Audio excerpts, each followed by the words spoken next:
Avondale isn't on most tourist circuits in Chicago, but that's not why you're here. You're here because this is where I grew up, but it's changed a ton since then. So we're going to get into all that on this tour of Avondale, Chicago.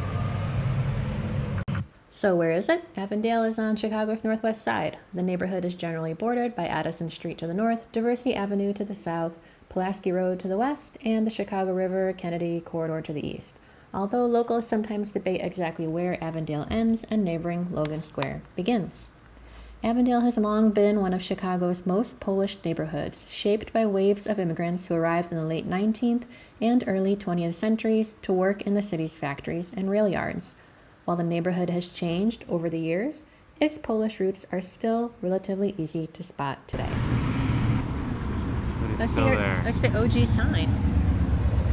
It's seen better days. These are all banks now, but over there on the corner, it used to be called Orbit Restaurant. It's where my parents met. Yeah, I used to go there like every Sunday, and my dad would get me filet mignon because I'm fancy. What a story. Now it's a Chase. A Chase. Not Chase as cool. Bank. What's the significance of the Podlasie Club? Podlasie. Podlasie? It's an old Polish club. I'm actually not sure what happens inside there anymore. Really? Oh, okay.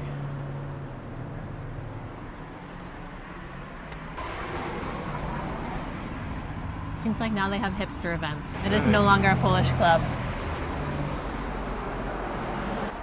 Oh wow, this is all redone. Central Park Bar is nice. So cute. This is Nice definitely outdoor space. not the same. Yeah. The Polamer has survived. Packages to Poland. Surrounded by Servicio Calidad. Joyeria. Dobrze. No.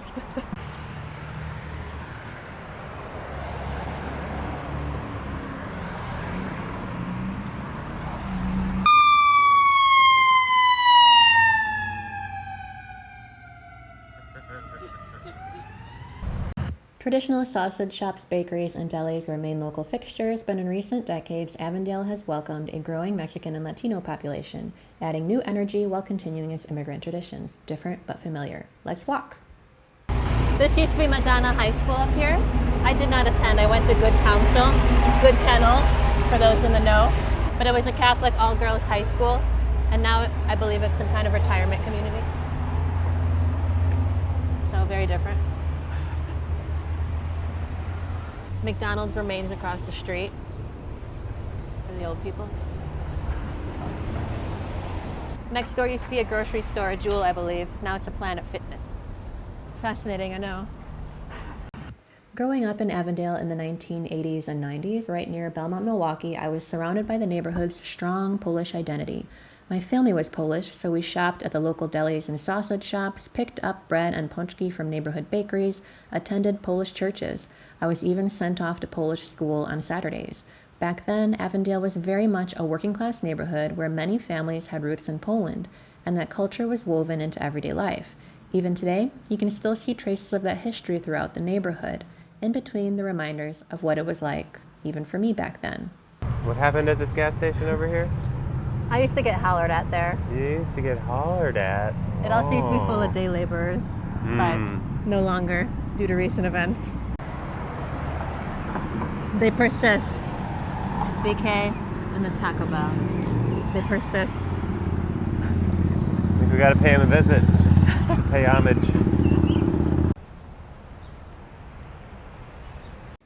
Okay, I grew up Polish, but I was still a teenager in the US, so naturally there had to be a fast food of choice. For me, it was Taco Bell. There's simply no contest. My pick, chicken gordita supreme, now an off-menu item, and Mexican pizzas, no beans, were my jam. I was here in high school a lot until I grew up and found the Cantina. That's the one with alcohol. The Mexican pizza was always my jam in high school. Now it's fancy, it's got like cabbage on it for some reason. Couldn't tell you how many of these I ate. Still messy and ridiculous.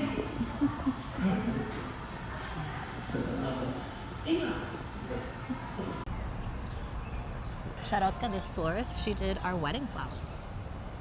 And basically all the flowers for all the poles and all the land. Okay. Milwaukee Avenue has always been one of Avondale's main arteries and where my family spent most of our time. "We're going down Milwaukee" was a common refrain. Much of neighborhood life revolved around this stretch of road. When I was growing up, it was largely lined with family-owned businesses that catered to the neighborhood's Polish community. Today, some of those longtime establishments still remain, but they've been joined by coffee shops and quirky boutiques that reflect Avondale's evolution. Look at this Cybertruck.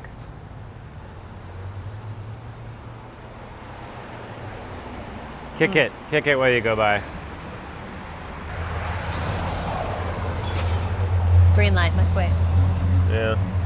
I think it's so ugly. Like, just hideous. Milwaukee Avenue still feels like a neighborhood street, but one that's reinventing itself quite a bit. New places seem to appear every time we're there, giving the area a different energy. Some things, of course, never change, like Taco Bell. Look at this nonsense. Look at that nonsense, it's stupid. It's a stupid They didn't vehicle. have those in my day. It's a stupid vehicle. I don't mind the change. Neighborhoods are supposed to evolve, and it's been interesting to watch Avondale attract new businesses and new residents while still holding on to pieces of its past. The challenge is finding that balance between growth and preserving the character that made the neighborhood special in the first place. Neighbor, Avondale was here. So this used to be the hub of the Polish community pretty much in Chicago. It's very different now. I mean, there's still some Polish businesses, but a lot of them are shuttered. They fled to the burbs. Thank you for that.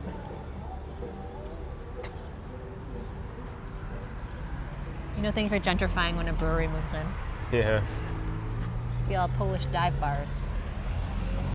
That all said, a lot of Avondale's classic Polish institutions have disappeared over the years. Places like the Red Apple Buffet and the Orbit restaurant that my family frequented are gone now. But a few holdouts remain. Staropolska continues to serve traditional Polish dishes and feels like a direct connection to the neighborhood's past. Been in there a lot. Celebrated my golden birthday there. You can't really talk about Avondale's Polish roots without talking about its churches. Religion has always been a defining part of the neighborhood's identity, especially the deep Catholic traditions tied to the Polish immigrants who settled there. Churches weren't just places of worship, but centers of social life, education, and community gatherings. My own family were regulars at St. Wenceslaus, which was closer to where I grew up. There were plenty of neighborhood stories floating around back then, scandals, rotating priests, all kinds of church drama, but none of it kept us away on Sundays. That parish was just part of everyday life. St. Wenceslaus itself was established over 100 years ago to serve Chicago's growing Polish immigrant community on the northwest side. Like many so-called Polish cathedral parishes, it became a cornerstone of daily life, centering not just worship, but schooling, social events, and preserving cultural identity for families building a new life in the city. But I'm going to bring you to St. Hyacinth. It's a basilica and one of the most architecturally significant churches in Chicago. Founded around the same wave of Polish immigration, it quickly became a major spiritual and cultural anchor for Avondale. The current building was designed in the grand Polish cathedral style, ornate, designed to impress, reflecting both pride and permanence. It was a statement that the Polish community wasn't just passing through, but putting down deep roots here. Over time, it became a hub for major festivals, community events, and milestones for generations of families in Avondale. Hyacinths. One of the most impressive basilicas in the city. We're here in Avondale. What is this again, narrator? St. Hyacinth's, one of the most impressive basilicas in the city. Okay. Big ups, huh? Big ups to Jesus. Big ups to Jesus.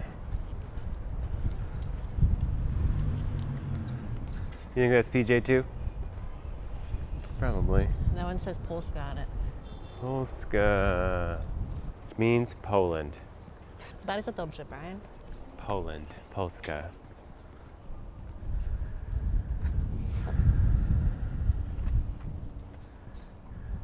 A lot of consonants in that last name.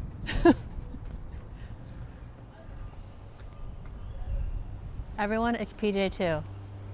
It is PJ too? Yeah. Let's say hello to the best pope.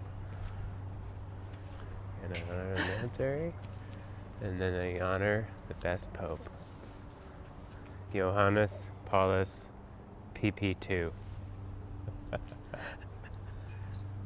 What did you say? Pope Johannes Paulus PP2, it says. PP. PP. I'll punch you in the pee-pee. I haven't taken you home yet, so let's do that for a second. I grew up as an apartment kid in Avondale on the top floor of a building my parents bought, renovated, and rented out for decades. My mom has since sold it and moved further west, still just outside of the Avondale neighborhood's orbit, but the memories are still there, even if the place isn't exactly how I remember it. It's a little noisier for sure, because there's a public school next door today, and traffic is a little more aggressive. This used to be an Osco drug. Now, Public school. a school. Too many kids in the neighborhood. They had to build a new public school. Standing here, it's easy to see how much of my life was shaped by this stretch of the neighborhood. In between all of the Taco Bell, while I was there, I grew into who I become, battling a bit, experiencing loss, laughing, crying, making bad decisions, and some good ones too. I connect the building deeply with my grandma. She used to live in the apartment just below ours, and one of my most vivid memories to this day is hearing her watching Wheel of Fortune downstairs, that wheel clicking away in the background. Wasn't always a happy place, but that's what I hope sticks with me.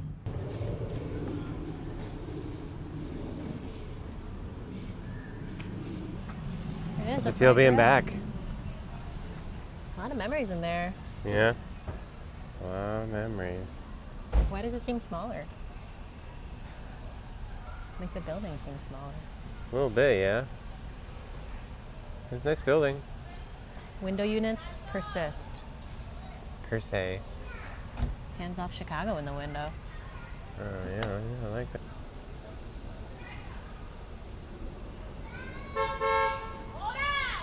Okay. Avondale still looks a lot like the place I grew up in the 1980s and 90s, but it doesn't feel the same in a lot of ways. Even landmarks change, like the old Florsheim shoe factory, which once defined the industrial edge of the neighborhood and now sits reborn as apartments for young people moving in. My cousin said they're all open concept exposed brick, so that's cool. Since the 1990s, the neighborhood has been in a long, slow transition. Starting in the 2000s, you started to see the first real waves of change. This place was in the Bear. Oh, all right, that's cool. They sell overpriced loaves of bread there. Oh yeah, that's right. In Europe, we just call it bread, not artisanal. It's all artisanal. Accelerating through the 2010s, you started to see the first real wave of change. As nearby neighborhoods like Logan Square and Wicker Park got more expensive, people began looking north and west. Avondale became one of those next neighborhoods. The river is a natural border. We're coming back into Avondale. There she is. The river.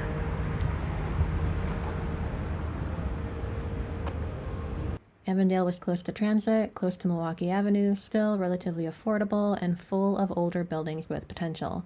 The housing stock of mostly 2 and 3 flats with families renting out units or living above storefronts, that started to change as old commercial spaces turned into residential lofts or apartments. Former corner stores, dive bars, and longtime neighborhood businesses were converted or replaced. That's what happened to the Red Apple Buffet, a family favorite for cheap Polish meals on Sunday afternoons. The business moved, and like a lot of Milwaukee Avenue, the space around it has been reshaped. We're about 2.5, 3 miles east of where we were the other day. You can see how just a little bit different on this side of the highway. Okay. 14 three-story Yimbies!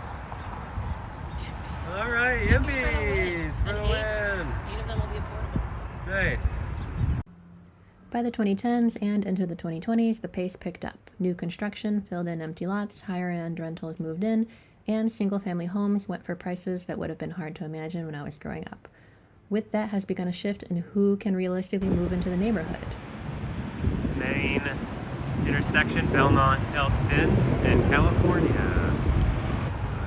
What you see now is a mix of old and new sitting right next to each other. You'll still find the same brick buildings, the same narrow residential streets, the same churches, and some of the same corner bars. But they're now sharing space with modern coffee shops, boutique fitness studios, craft breweries, and renovated apartments with things like marble countertops and central air. What? That didn't exist in this form when I was a kid. And yet, for all that change, a lot of the physical neighborhood still feels familiar. The grid hasn't changed, the buildings are largely the same, bones they've always been, but the feeling is different. There's more movement, more turnover, maybe more attention on the area than there used to be. What stayed consistent, though, is that sense of neighborhood life. People still walk Milwaukee. Families still settle in and build routines. Longtime residents and newer arrivals are now living side by side in a way that wasn't as common before. There's tension in that sometimes, but also a kind of continuity. So, apart from my personal connection to Avondale, is it worth visiting from a tourist perspective? I mean, Time Out called it one of the coolest neighborhoods in the US for a reason. This is real Chicago, as annoying as that sounds. You're not here for museums or boat rides. There's no bean, no lakefront postcard moment to speak of. Honestly, postcard moments overall are probably limited, but what you do get is a neighborhood that actually feels lived in. It's active, it's messy in places, and it's alive. You're also here to eat, and you're here to drink. Avondale has leaned into that in a big way. You've got places like Revolution Brewing, which helped put the neighborhood on the craft beer map. Tune Up Bar keeps that divey neighborhood energy going. Sleeping Village is part music venue, part bar, part cultural space, and the eating is so good. Avondale is great for foodies. I know I highlighted Taco Bell and Kielbasa, but we have Michelin-recognized chefs here now, loads of international cuisine, including a new Ukrainian spot, and some of the best chicken in the city at Honey Butter Fried Chicken. We were so hungry we already started. So good. Pimento mac and cheese. Yum, yum, yum, yum, yum, yum. So good. Is that Bill Shakespeare right there? And then there's everything built around it. Mural walks along Milwaukee and side streets, changing storefronts, old brick buildings sitting right next to newer concepts. You can literally see the layers of the neighborhood as you move through it. But you're also here to feel the history, because Avondale still retains a lot of what it was. DeVita's keeps the tavern-style pizza tradition alive in a city that takes pizza very seriously. Chief O'Neill's carries that old-school community pub feel. I haven't been back in years, but I used to love their Sunday brunch as a young adult. The pub is named after Francis O'Neill, by the way, a Chicago police chief from the late 19th and early 20th century who was a major collector of traditional Irish music. It connects Avondale back to another Chicago immigrant story, this time Irish rather than Polish. And Staropolska is still serving Polish food that connects directly back to the immigrant roots that built this neighborhood in the first place. So yeah, Avondale is worth visiting, but not because it's polished or curated. It's worth visiting because it isn't. It's a neighborhood in motion, where old Chicago and new Chicago are still sharing the same streets. So why do neighborhoods like this matter? Because they're not static. They change slowly and sometimes all at once, but they hold the real texture of a city. The mix of old and new, the way history doesn't disappear so much as it gets layered over. And for me, this is the version of Chicago I grew up with. A city of neighborhoods first. It's the city I return to. A city where you know the streets you walk every day and they know you back. Had a good time checking out Avondale with me? Like and subscribe for more like this from Chicago and the rest.